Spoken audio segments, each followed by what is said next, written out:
all commodities. The other reason behind engaging in international trade is unequal distribution of population. Some countries have large number of population while others have small number of population. So this difference in the number of population leads to difference in the labor force. So it leads to international trade. The other reason behind engaging in international trade is unequal distribution of capital. Some countries are rich in capital and some countries are poor. So it leads to international trade. And the difference in technology or unequal distribution of technology leads to international trade. When we see the benefits of international trade, behind engaging international trade, we can get variety of goods.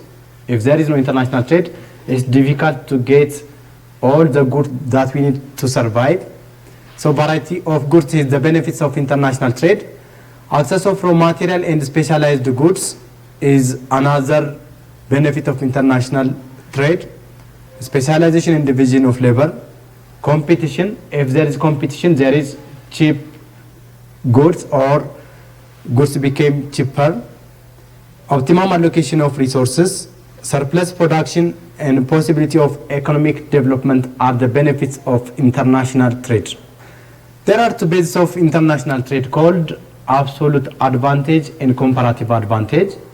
A nation is said to have an absolute advantage in production of a particular commodity if that country can produce the product at the least cost than any other country. Remember here, producing a product at large quantity is not a guarantee for the existence of absolute advantage. For example, the Americans do have the capital, but they cannot produce coffee. Why? Because it requires higher cost of production. That is the reason why they cannot produce coffee. So a country has an absolute advantage if it can produce the product at the least cost than any other country.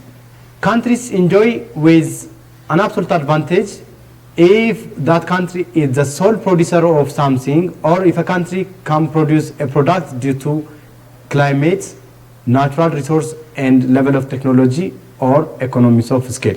For example, due to the natural resource, South Africa has an absolute advantage in production of diamond. Since we don't have diamond, we cannot have an absolute advantage in production of diamond. This is due to the natural resource, the gift of nature, the country can enjoy with an absolute advantage. In terms of climate, some countries have good climates that enables them to produce more of agricultural commodities.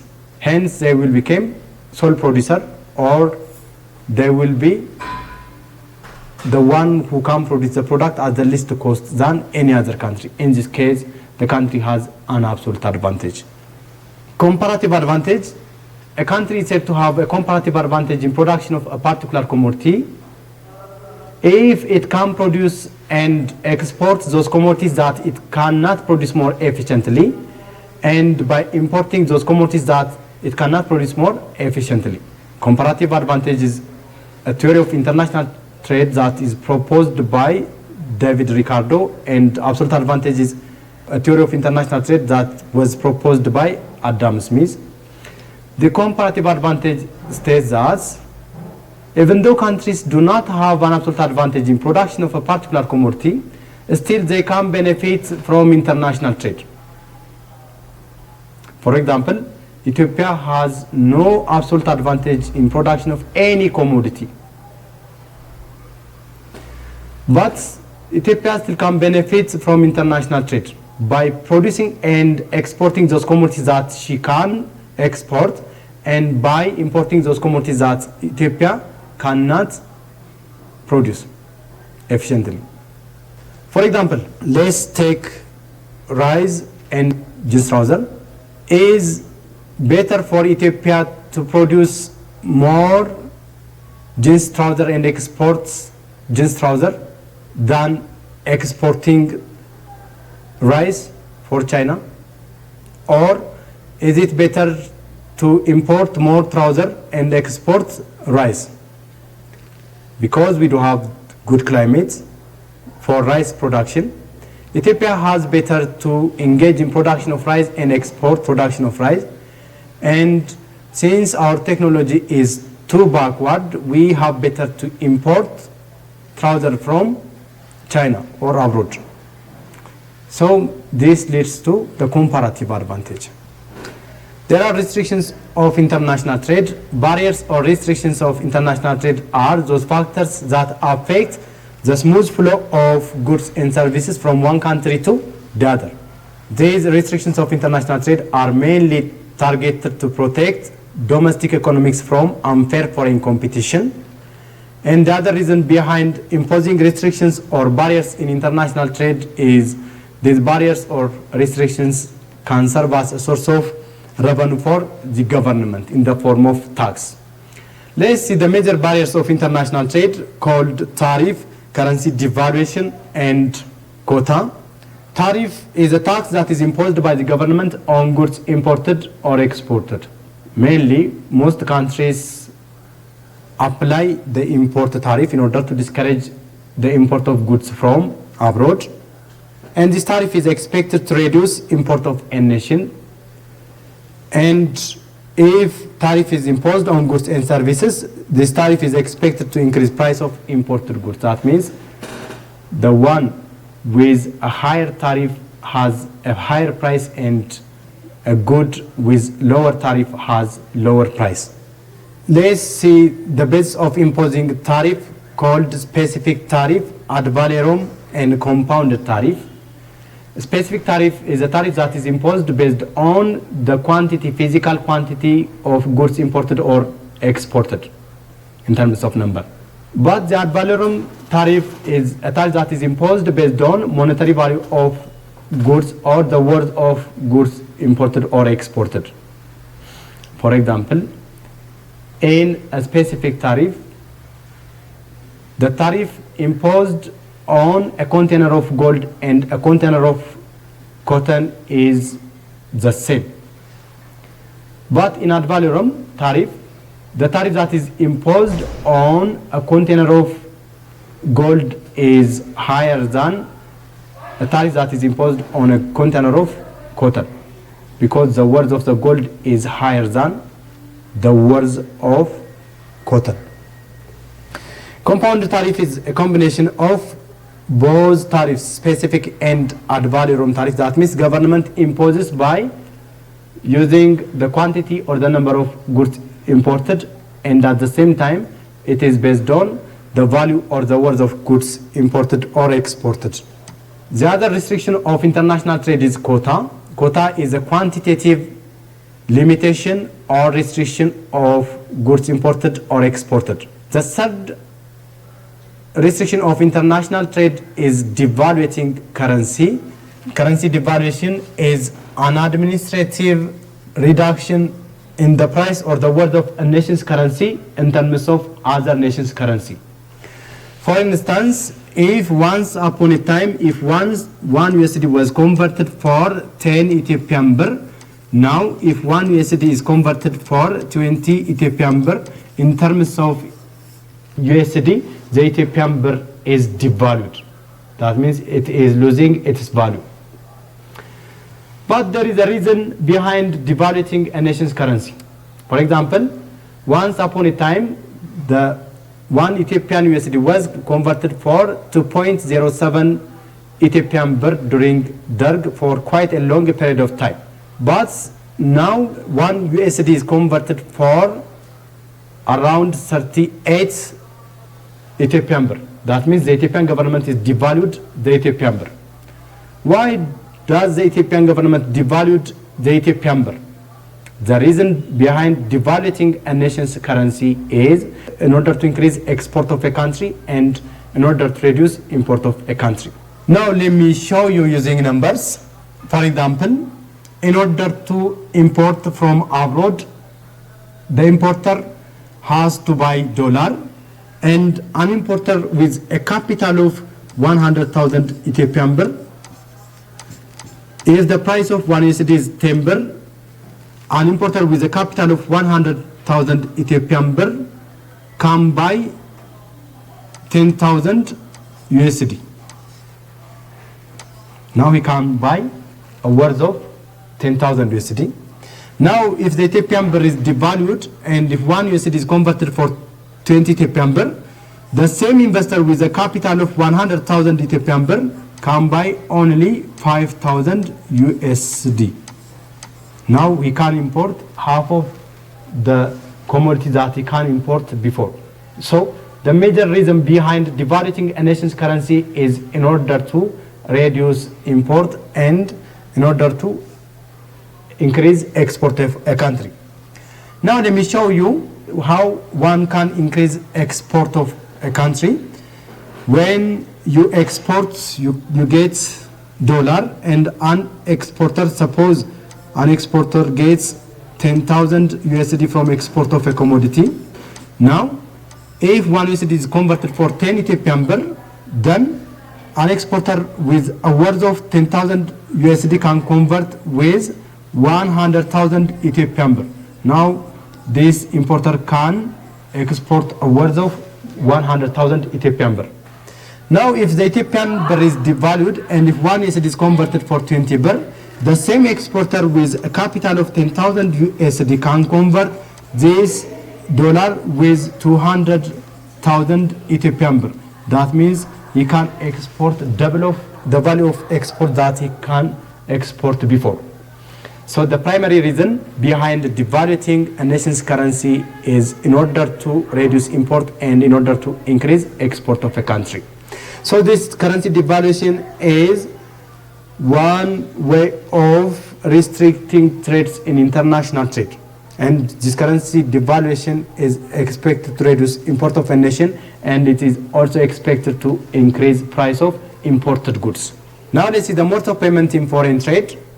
Bill of exchange or drafts is an order in a written form by a creditor or exporter to a debtor or importer signed by the exporter, requiring the person to whom it is addressed, debtor, to pay either on demand or at a fixed date or at a definite future time a certain sum of money to the person or bank named on the bill.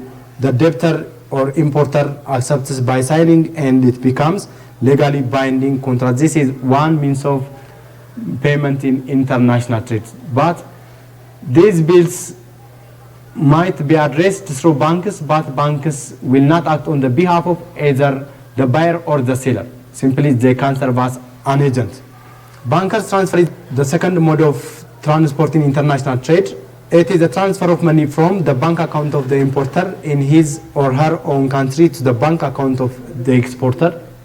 It's simply transfer of money from bank account of the importer to the bank account of the exporter. The third one is letter of credit. Letter of credit is a letter sent by importer's bank to exporter's bank to make a payment for exporter on the behalf of the importer against shipping documents. This is accomplished through the advising bank and the confirming bank. So the banks will act on the behalf of either the importer or the exporter. This is the safest modes of payment in international trade. Nowadays, more than 90% of international trade payments are accomplished through letter of credit because the banks will act on the behalf of either the buyer or the seller. Now this is the trade policy and the strategies in Ethiopia. Domestic trade policy of the Darg regime. After the downfall of the imperial regime, Darg nationalized and restructured both the wholesale and retail trade under the Ministry of Trade, MOT, as corporation. There was very limited participation of private merchants and they mostly sell to government-owned Agricultural Merchandise Corporation, AMC, at predetermined price during the. This is the domestic trade policy of the Darg regime. Manufactured goods or industrial products were distributed by government-owned Ethiopian Domestic Distribution Corporation, EDDC. And most of the EDDC and all of the AMC directed towards government institutions and urban dwellers associations. Basic or essential manufactured goods which had shortage were distributed through quota and rationing. Only the Agricultural Merchandising Corporation had a mandate to move food grains among regions. That means there was restriction on movement of food grain from one part of the country to the other. This restriction on movement of food grain from one part of the country to the other during Darg has three effects. The first effect is in food grain deficit areas, it affects consumers of food grain by increasing price of food grain. Second, in food grain surplus areas, it erodes the incentives of producers of food grain by depressing price of food grain.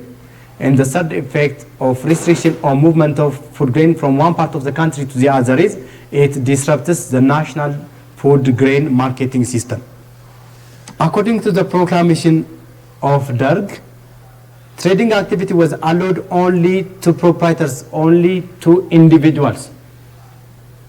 That means trading activity under the partnership form, under corporation form for private businesses was not allowed during Darg. There was no licensing for government employees. Government employees were not allowed to engage in any trading activities during Darg. There was capital selling of birr 300,000 for wholesaling and birr 200,000 for retailing during Darg. So capital selling was a feature of the domestic trade policy and strategy of the Darg regime. An individual could get licensed only in the region he or she resides. That means an individual who was born in Nakamt cannot engage in trading activity in Addis Ababa. In short, individuals are allowed to engage in their own region. Only one business license and one business line were permitted. Individuals are allowed to engage only in one business line and they are allowed to engage in only one business licenses. Branch establishments were not allowed, or simply branch establishments were prohibited during Darg. License provision was tied to supply conditions. If government can't supply the product, individuals are not allowed to engage in trading activities. Now this is the domestic trade policy of the new government. The new government liberalized domestic trading activities based on free market ideology. The Ethiopian Privatization Agency sold most of government-owned public enterprise, and government agencies have had limited participation in wholesale trade, and completely government withdrew from retail trading activities. When we see the liberalization measures of the new government on domestic trade, there is free movement of food grains among different regions. If you remember, there was restriction on movement of food grain from one part of the country to the other during Darg, but under the new government, there is free movement of food grains among different regions, easy licensing and legal recognition by the government, shrinkage of parastatals, diversified rural and urban market channels like the Ethiopian Commodity Exchange, traditional private marketing systems has revived. The private trade appears in deficiencies on public by the new government. Better quality grains shipped to the central markets. Producer consumer price margin narrowed. The price fluctuation related to supply and demand. These are the major policy measures taken by the new government in domestic trade of Ethiopia. When we see the foreign trade policy of Darg, the major objectives of foreign trade policy of Darg were: first, mobilizing government revenue by imposing tariffs on goods imported or exported, protecting domestic economy participants from foreign competition, maintaining favorable balance of payment at sustainable level, and gradual prevention of the private sector from foreign trade participation. These are the four objectives of the foreign trade policy of the Darg region. When we see the features of foreign trade policies of the Darg region, exporters were not allowed to export commodities at prices lesser than the reference price provided by the government. Exporters were forced to surrender 100% of foreign exchange they obtained by the government during Darg. There was restrictive foreign exchange licensing systems for the private use. Then the exchange rate was fixed at birth to 0.07 for a dollar for quite a long period of time. And the government provided marketing channels for all imports and major exports of the country. These are public channels. When we see the foreign trade policy of the new government changed the fixed exchange rate system to a managed floating exchange rate system. The managed floating exchange rate system is a combination of a fixed exchange rate system and a flexible exchange rate system. The fixed exchange rate system is an exchange rate system that is set by the force of the national bank or the government, and the floating exchange rate system or the flexible exchange rate system is an exchange rate system that is set by the force of the market, by the demand and supply of currencies. And the managed floating is an exchange rate system which is a combination of both the fixed exchange rate system. That means government will set by its force, and sometimes it is determined by the market force. When we see the foreign trade policy of the new government introduced interbank foreign exchange markets and suspended export duties except coffee. That means custom duty is free for all commodities in Ethiopia, for exports only, except export of coffee. And the new government made incentives like currency devaluation and subsidies to promote exports of a country. Now this is the development in the balance of payment of Ethiopia. Since Ethiopia mostly exports agricultural products and imports higher valued capital goods, the country runs a severe balance of trade deficit. Despite the substantial private transfer inflows and small but increasing net receipts from service, the current account balance continued to experience deficit in Ethiopian balance of payments. But the capital account significantly rises, and generally the balance of payment of the country faces deficit continually. Now let's see the balance of payment. Balance of payment is summary of all the transactions made by a nation with the rest of the world. The balance of payment has two major accounts called the capital account and the current account. The current account of the balance of payment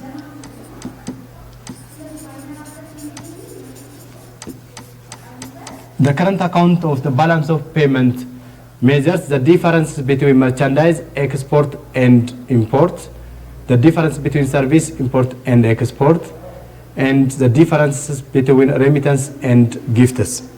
Now let's see the components of the current account of the balance of payment. First, there is trade balance. Trade balance is the difference between merchandise export and merchandise import. If the merchandise export is greater than the merchandise import, the trade balance is surplus, and if the merchandise import is greater than the merchandise export, the trade balance is deficit. And finally, if the merchandise export is equal to the merchandise import, the trade balance is said to be balanced. Second, there is service balance. Service balance is the difference between service export and service import. If service import is greater than service export, the service balance is surplus or positive. And if the service import is greater than the service export, the service balance is in deficit. And finally, if the service export is equal to service import, the service balance is said to be balanced. And C, net transfer. Net transfer is the difference between remittance and gifts received minus remittance and gifts paid. This will give you the net transfer. If the remittance and gifts received is greater than the remittance and gifts paid, the net transfer will be positive. And if the remittance and gifts paid is greater than the remittance and gifts received, then the net transfer will be negative. And if the remittance and gifts received is equal to the remittance and gifts paid, then the net transfer will be 0. Now The current account balance CAB is the sum of trade balance, service balance, and net service. The second account of the balance of payments is the capital account.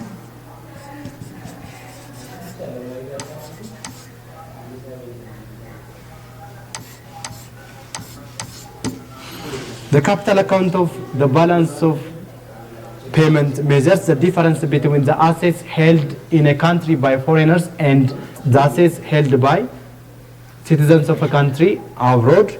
So the capital account balance CAB will give you the assets held in this country minus the assets held abroad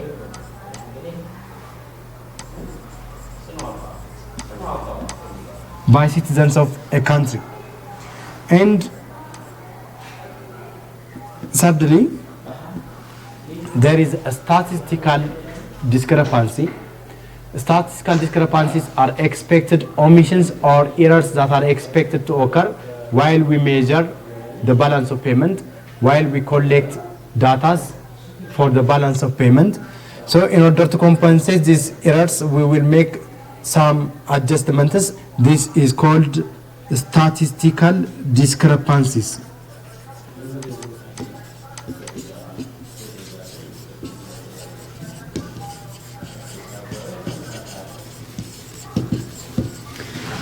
Finally, the balance of payment, the BOP, is the sum of the current account balance, the capital account balance, and statistical discrepancies. Now, after calculating the balance of payment by adding the current account balance, the capital account balance, and the statistical discrepancies, then if you get negative value, the BOP is said to be BOP deficit.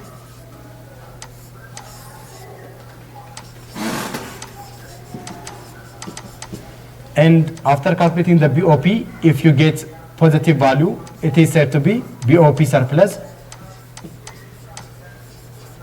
And after calculating the BOP, if you get 0, the BOP is said to be balanced.